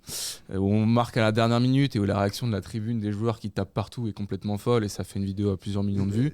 Voilà, typiquement, voilà, ça commence par là. Et ça, après, il y a la suite. Ça, Brice, tu l'as... ça, Clovis, pardon, tu l'as transmis à Clément. C'est un truc où tu lui as dit, écoute, un match de rugby, ça marche comme ça. Les occasions de contenu, elles sont vraiment là. Parce que j'ai l'impression que vous êtes forcément très workflow, quoi. C'est-à-dire, pour vous, un match, c'est un workflow de prod. Les joueurs, eux, ils ont un match à jouer. Les spectateurs, ils sont là pour kiffer. Vous êtes là pour produire. Donc, vous savez très bien qu'à tel endroit, il y a des moments clés. En fait, si je reprends le début de ta question, qui est est-ce que Clovis me l'a appris ? En fait, Clovis avait un fonctionnement tout seul, dans lequel je me suis greffé. Et après, notre fonctionnement à 2 a évolué. Ouais. Et après, quand Vincent est arrivé, le fonctionnement à 3 a évolué. Et effectivement, sur la suite de la question, qui est le workflow, oui, on arrive à un jour de match avec notre fameux Excel. Toute notre flèche du temps de la journée. Vous savez exactement ce que vous voulez prendre. Et voilà. Et on sait exactement ce qu'on veut prendre. On sait les moments où ça va être important de capter. Et comme on sait c'est un tout plan ça, de tournage, en exactement. fait. En fait, tout est prévisible dans une rencontre. Ouais. Et comme on sait tout ça, si jamais il y a quelque chose qui n'est pas prévu qui se passe, eh bien, on est prêt à improviser parce que tout le reste est calé. Et voilà, mais les gars, on vous l'a déjà dit ici, hein, bien sûr, tout se prépare, on n'arrive pas comme ça, même si on le fait tout à l'iPhone, on prépare à l'avance. Je reviens sur TikTok, donc on a dit contenu dédié, pas de recyclage de contenu. Est-ce que parfois il y a un contenu qui marche bien sur un TikTok, on se dit il pourrait bien marcher dans ce sens-là on le fait. Dans ce sens-là, là en particulier pendant la Coupe du Monde où du coup comme on n'avait pas d'image de match, on n'avait pas non plus trop d'images. Okay. Donc dans le sens-là, un TikTok qui marche bien, on le met et on fait attention à la temporalité. Parfois le côté fun passe sur TikTok. Mais en fonction de quand est-ce qu'on va le poster sur Insta, on fait attention à ça. Donc, par exemple, un joueur qui déconne ou qui présente sa meilleure playlist, on va pas le mettre un matin de match sur Insta. Par contre, sur TikTok, on pourra. Et après, on va le garder pour 2-3 jours après. Si le match se passe bien, on pourra le mettre. Donc, okay. Et puis, ça peut arriver aussi à l'inverse. Quand un réel vraiment explose sur Insta, après, on essaie quand même de se greffer à l'ADN de TikTok. Mais vous dites, vas-y, on le teste sur Insta. Oui, en général, si vous avez un réel avec des très belles images, par exemple, ou des images un peu spectaculaires, s'il explose sur Instagram, on se dit que forcément il va aussi bien marcher sur TikTok. Mais en général, on essaie quand même de faire des contenus assez exclusifs à TikTok. Comment vous intégrez les trends dans votre ligne éditoriale TikTok ? C'est quoi la place que vous leur laissez aujourd'hui ? Alors, on se prépare pour en général, avant chaque début de compétition, on a un temps où on peut avoir des petits moments de tournage, faire des petits jeux avec les joueurs. Donc là, on prend les trends du moment.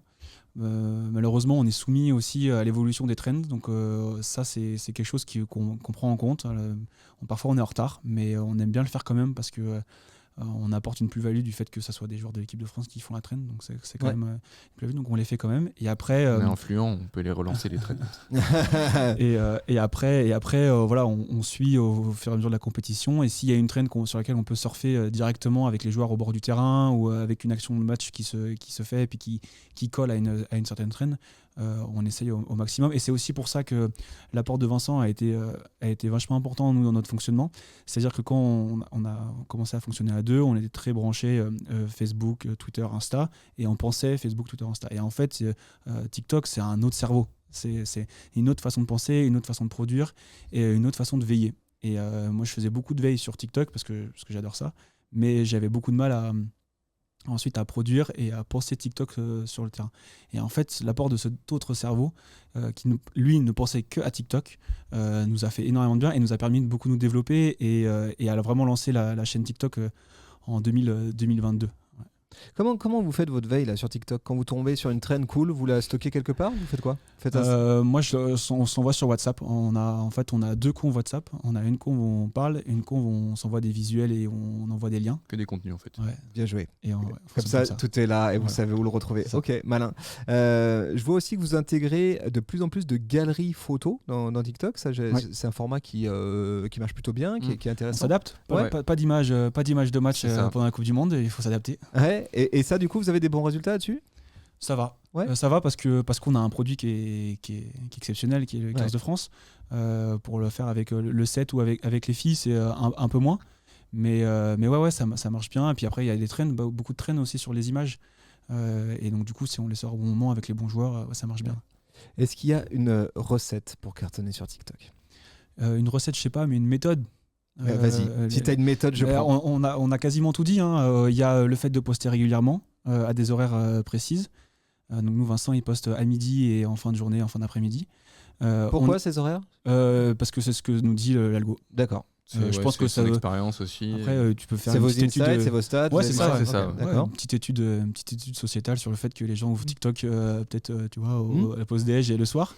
Et après, c'est une méthode, c'est le fait d'être à la proximité avec la proximité et la diversité. C'est-à-dire qu'on alterne à chaque fois les contenus qu'on a tournés avant, les contenus de match, les contenus qu'on filme sur le bord du terrain, que les joueurs nous créent en fait de par leur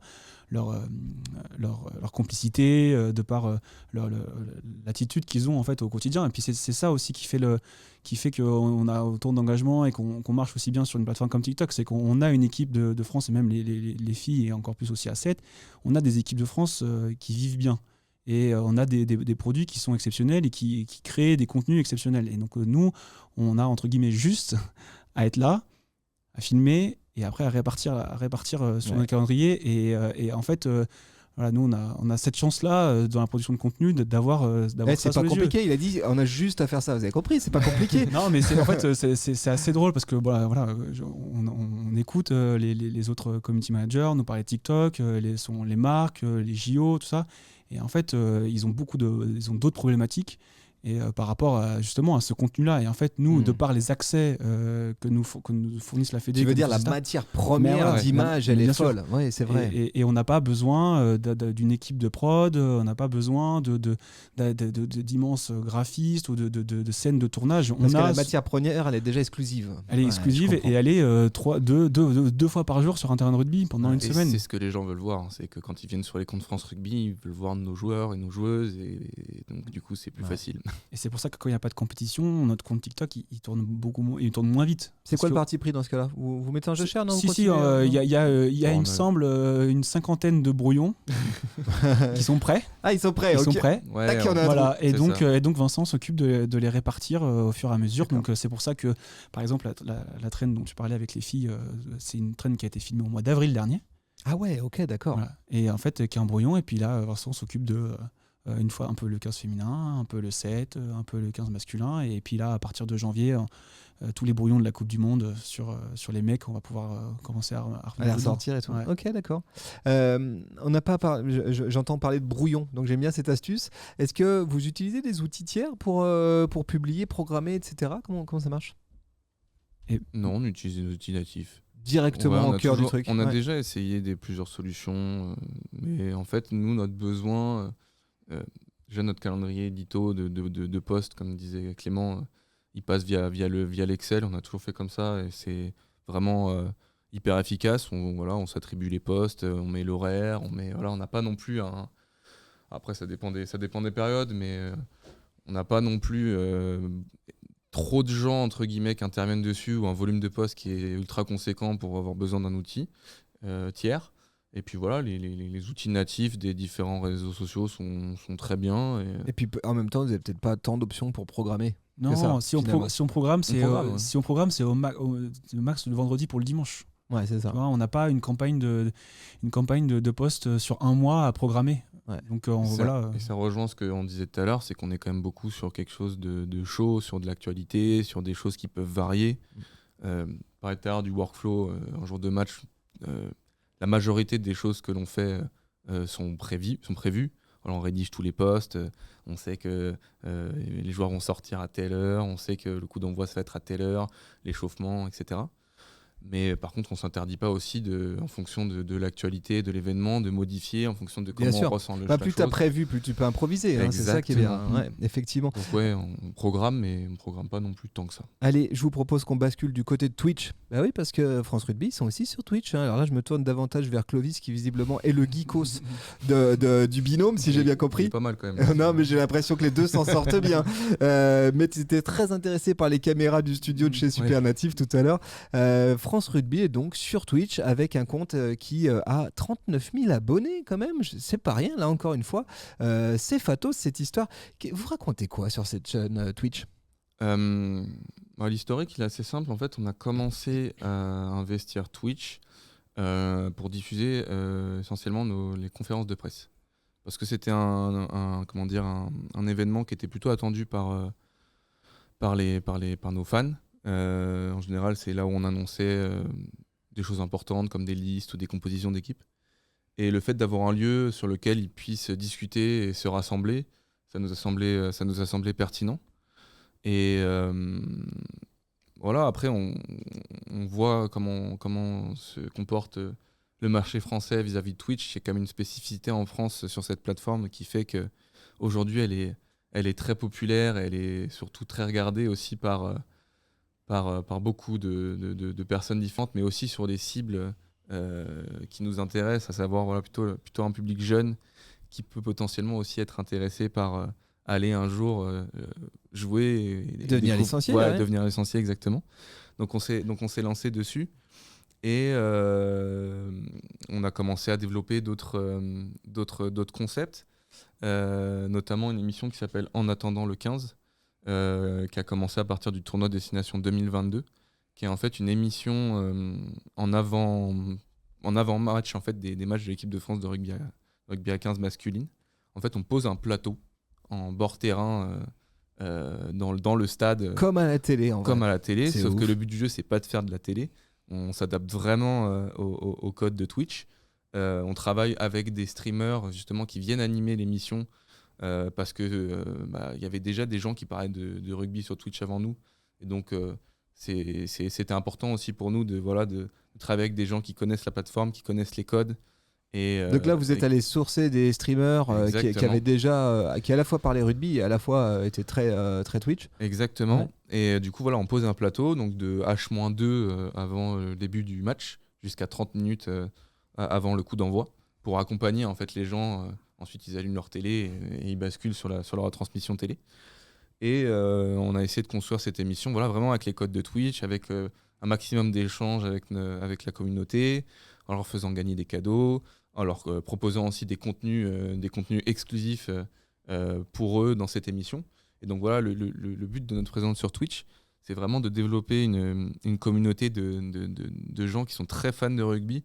Et on l'a vu pendant la Coupe du Monde, cette communauté a encore bien grandi voilà, avec vraiment des gens qui aiment vraiment profondément ça. Pendant la Coupe du Monde, vous avez fait des émissions, vous avez fait des spécifiques On a fait des émissions sur les matchs de préparation. On n'a pas pu les faire pour des problématiques de droit pendant la Coupe du Monde, mais on a fait sur les matchs de préparation. Et ensuite, on a diffusé aussi toutes les conférences de presse. Où il y avait, la dernière, il y avait plus de 10 000 personnes simultanées c'est ouf, hein. connectées. Voilà, on avait des très gros chiffres qui ne faisaient que monter. Et voilà, on est plutôt content. On essaye de réfléchir à continuer à développer la chaîne. J'ai oublié aussi, on avait diffusé, par exemple, la liste des 33. Vous savez, juste avant la Coupe du Monde, il fallait annoncer la liste des joueurs qui y participaient. Donc on est allé chez le diffuseur, chez TF1, pour diffuser cette liste, puis diffuser ensuite la conférence de presse du sélectionneur juste après. Donc voilà, on essaie de se positionner aussi sur des événements. Sur la chaîne Twitch, on diffuse aussi des matchs. Parce que on sait que la diffusion de matchs, ça fonctionne. On a déjà vu donc c'est quoi? C'est des matchs d'amateurs on essaie de diffuser des matchs sur lesquels du coup les droits télé entre guillemets sont libres, parce que forcément quand il y a les grosses équipes, les gros diffuseurs se positionnent dessus. Mais on essaie de diffuser par exemple des matchs des équipes de France de jeunes, moins de 18 ans. Ou moins de 20 ans en développement. Là, ça se passe comment? C'est vous qui envoyez une équipe ou alors il y a une équipe sur place? Ça dépend en fait. On essaie de saisir des opportunités. Par exemple, sur les matchs des U18, ils font une espèce de mini-destination. Et là, c'est le comité destination en fait qui s'occupe de la retransmission. Et nous, en fait, on récupère le flux et on le fait commenter par un de nos casters, Twitch. Sur certains matchs des équipes de France qui ont moins de 18 ans, moins de 20 ans. Vous avez des fois les ligues qui organisent eux-mêmes une diffusion. Et donc c'est pareil, on récupère le flux, on le fait aussi commenter. Donc voilà, on essaie de saisir les opportunités. Et à l'avenir, on réfléchit à voir comment est-ce qu'on peut diffuser encore plus de matchs. Comme disait Clément, des compétitions amateurs. Ça peut être la nationale, ça pourrait être l'élite 1. Ça pourrait être aussi d'autres compétitions. Excellent ça. Et donc, vous sentez là-dessus une appétence En tout cas, c'est un endroit où la Fédé souhaite aller. Et puis vous sentez une appétence d'audience à cet endroit? On sent que les gens en fait sur Twitch sont vraiment passionnés par le rugby. Et voilà, créer un endroit en fait où ces gens-là peuvent se rassembler et partager leur passion. Voilà, on sait que le côté émotion directe, c'est quelque chose qui fonctionne beaucoup. Et on sent qu'il y a vraiment une appétence entre guillemets pour la chaîne Twitch. Et Clovis, quand tu vois aujourd'hui l'attrait de gros streamers sur des big events sportifs, je pense au GP Explorer bien sûr, je pense aussi au match de football qui avait été organisé entre des Twitchos. Je te vois venir. Voilà, et alors quoi, ça te donne pas des envies, ça? Tu te dis pas putain, France Rugby, on pourrait instiguer quelque chose là? On y a réfléchi. Après, la plus grande difficulté d'un événement comme ça, c'est que le rugby, c'est moins accessible, par exemple, que le football. C'est-à-dire que c'est plus difficile d'organiser un match de rugby avec les règles, avec notamment aussi potentiellement aussi les différences de physique. On peut pas forcément mélanger les femmes et les hommes. Ça peut être dangereux. On a déjà réfléchi à ce genre de choses. J'ai vu Domingo qui faisait du basket. Il manque le rugby maintenant. Peut-être que ça se fera à l'avenir sur un format différent. Rugby à 5. Rugby à 5, rugby à toucher, ou rugby à 7, etc. En tout cas, c'est quelque chose auquel on a réfléchi. Pour pas trahir de secret, mais il y avait des agences qui sont venues nous contacter avant la Coupe du Monde pour réfléchir et pour nous proposer ce genre de projet. Après, il y a aussi un aspect financier, il y a un aspect prioritaire. Bien et sûr. comme tu l'as vu, pour l'instant, on n'est que deux aux réseaux sociaux. Donc, je pense qu'il faudrait que ce soit un événement qui soit un peu plus global à la Fédé. Il faudrait peut-être qu'il y ait une impulsion un peu plus généralisée et que ça ne vienne pas que des réseaux sociaux. En tout cas, nous, on n'est pas fermés. Moi, je serais trop content de faire un événement comme ça de fou autour du rugby. Et je suis sûr que ça marcherait trop bien. Mais ouais, c'est typiquement le genre de choses auxquelles on réfléchit pour continuer à développer la chaîne Twitch, parce qu'aujourd'hui, on a plusieurs formats, mais je pense qu'on peut réfléchir à plein d'autres choses pertinentes pour continuer à créer le lien justement avec notre communauté. Et voilà, c'est ce qu'on va faire à l'avenir. On va essayer de réfléchir à des nouveaux formats, à des nouvelles choses, à améliorer aussi ceux qui sont déjà en place. Et ça, ce sera pour 2024. Ils en ont du pain sur la planche, hein, la team social media. Alors on aurait pu, les amis, parler de YouTube. On va faire l'impasse parce que ça fait déjà trop longtemps qu'on parle. On aurait pu parler de LinkedIn. Pareil, je suis désolé, on fait l'impasse. Facebook, on aurait pu aussi vous entendre là-dessus, savoir si quelle place ça avait encore dans... Faudra que vous reveniez. Voilà, si Il n'y a pas de problème. Voilà, moi j'aimerais juste qu'on comprenne c'est quoi les prochaines échéances là, de France Rugby. Alors, on a parlé des JO. Moi, j'avais pas tellement vu le rugby là-dessus, mais donc rugby à 7 au JO. Ouais, c'est récent, c'est depuis 2016 à Rio. D'accord. Donc il y a eu juste 2016, 2020, 2021, et là c'est la troisième édition. Donc j'imagine ça c'est une échéance intéressante parce que ça se passe en France. Et puis les grosses échéances à venir, qu'est-ce qu'il y a d'autre? Il y a le tournoi destination là qui va arriver assez tôt, début février. Tournoi destination du 15 masculin, tournoi destination U20, et après le tournoi destination des filles qui va avoir lieu plus tard en avril, et les JO. Et après on enchaîne un cycle. En plus grosse compétition, il y a la Coupe du Monde des filles en 2025 en Angleterre. Ok. Donc il y a moins de voyages exotiques à venir là, hein, les gars. Hein. C'est un peu plus Europe. Bah, là, oui, hein, non, c'est parce qu'il y a aussi le circuit mondial à 7 qui forcément va être une lampe de lancement pour les Jeux Olympiques. Hein. J'ai eu la chance d'aller à Dubaï ce week-end, mais il y a d'autres compétitions aussi dans des destinations aussi lointaines. Donc tu pars quelque part? Je sais pas encore, mais il suffit de regarder le calendrier du rugby à 7 et je pense qu'on sera présent sur quelques étapes. Ok. Génial. Donc ça c'est la suite. D'autres annonces intéressantes, des choses à savoir. Où est-ce qu'il va se passer des trucs? Faut vous suivre sur @France Rugby. @France Rugby, à peu près sur toutes les plateformes. Vous avez compris. Facebook, Twitter, Instagram, Snapchat, TikTok, Twitch. Partout. YouTube, LinkedIn. Et on a YouTube, LinkedIn, et on a aussi un Discord qui va rentrer aussi dans la stratégie de développement de nos concepts sur Twitch pour 2024. Parce qu'on sait que c'est aussi des réseaux qui sont aussi pas mal liés. Ouais. Donc voilà, pour continuer à rassembler notre communauté, on va essayer de développer aussi ça en 2024. Et alors vous, si on veut vous suivre à titre perso, si on se dit, moi j'aimerais bien quand même comprendre, là, j'ai des questions sur Facebook parce qu'ils n'ont pas eu le temps d'en parler. Clément Volt, ça se passe où? Où est-ce qu'on peut te parler? Sur LinkedIn. LinkedIn, Clément Volt. Sur Insta, ouais. Ok, ça marche. Insta, c'est plus VLT Clem. VLT Clem. Ok, ça marche. Clovis Museau. Ouais, Museux. Ouais. Museux. Ouais. Ah, je dis n'importe quoi depuis tout à l'heure. Il fallait me corriger, pardon. Non, c'est pas grave. Museux, excuse-moi. Sur LinkedIn comme Clément et sur Instagram aussi, @lePetitClo_. Les gars, un énorme merci. Merci beaucoup. On est sur une sorte d'épisode record. Hein. Je crois qu'on va passer les 1h20 là, si je dis pas de bêtises. Je pense qu'on aurait pu continuer. Largement, je crois. Un grand merci à vous. Vraiment, c'était riche de plein d'infos. Merci d'avoir partagé tout ça avec nous. Merci beaucoup. Merci. Vous savez, vous êtes les bienvenus quand vous voulez à Lyon. On a une conversation à terminer. Et vous qui avez écouté cet épisode, n'hésitez pas à le partager avec vos potes autour de vous. Allez saluer Clément et Clovis sur les plateformes sociales. Dites-leur combien c'était cool qu'ils soient au micro du Super Daily. On vous embrasse et on vous souhaite une belle journée. Salut tout le monde. Ciao, bye.